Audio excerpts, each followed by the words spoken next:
Assalamualaikum warahmatullahi wabarakatuh. Perkenalkan, nama saya Sulistiawati Adam.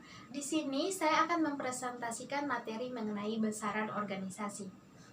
Lebih dari 80% penelitian yang menggunakan besaran organisasi sebagai variabel mendefinisikannya sebagai jumlah total pegawai.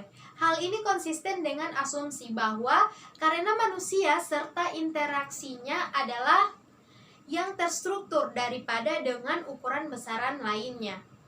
Namun demikian, hanya karena ada kesepakatan yang tinggi di antara para peneliti mengenai apa yang dimaksud dengan besaran organisasi, tidak berarti mereka benar. Salah satu argumen paling kuat mengenai pentingnya besaran sebagai sebuah determinan struktur dibuat oleh Peter Blau. Berdasarkan kajian di berbagai lembaga pemerintahan, universitas, dan toserba, ia menyimpulkan bahwa besaran atau size adalah kondisi paling penting yang mempengaruhi struktur organisasi. Size imperatif tidak pernah sepi dari kritik. Serangan terutama ditujukan pada penelitian Blau dan kelompok Aston. Selain itu, kajian independen memperlihatkan bahwa besaran tidak mempunyai dampak atau hanya berdampak minimal terhadap struktur. Akhirnya ada bukti sementara yang memberi indikasi bahwa besaran mempengaruhi struktur hanya pada organisasi yang mempunyai manajer profesional, namun bukan di antara organisasi yang dikontrol oleh pemilik. Berikut kesimpulan mengenai hubungan besaran struktur.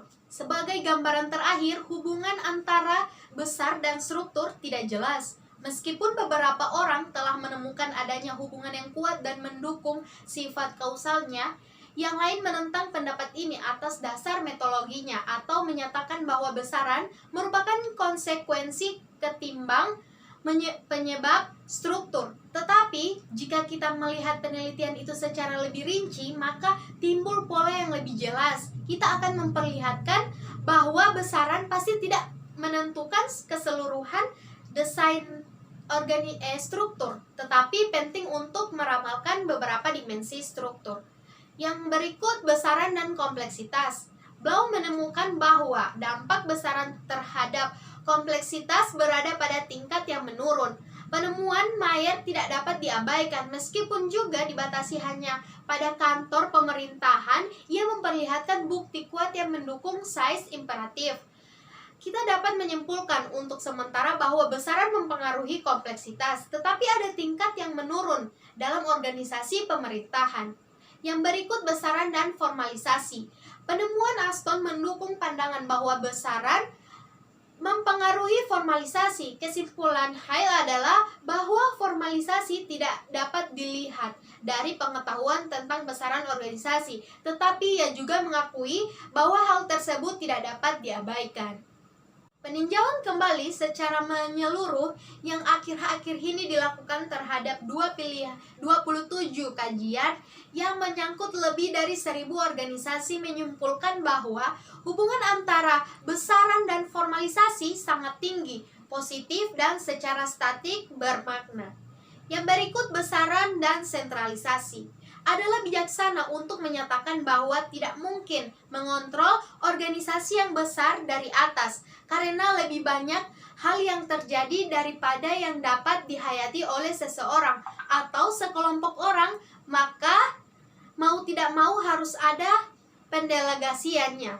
Tetapi, apakah hal itu yang dibuktikan seperti yang telah kita simpulkan? Formalisasi akan meningkat dengan meningkatnya besaran. Peraturan ini memungkinkan top manajemen untuk mendelegasi pengambilan keputusan dan pada saat bersamaan memastikan bahwa keputusan dibuat sesuai dengan keinginan top manajemen.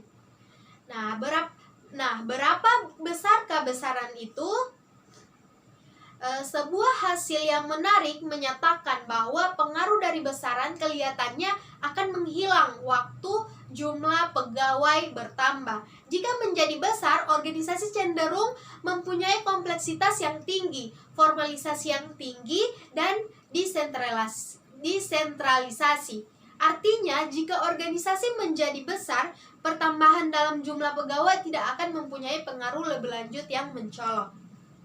Ada masalah-masalah khusus yang berhubungan dengan besaran organisasi. Yang pertama, pada waktu jumlah pegawai operasional meningkat, apa pengaruhnya terhadap para pegawai administratif dan staf pendukungnya? Yang kedua, apakah teori organisasi dapat diterapkan pada organisasi kecil? Nah, baik, sampai sini yang dapat saya jelaskan. Lebih dan kurangnya saya mohon maaf. Wassalamualaikum warahmatullahi wabarakatuh.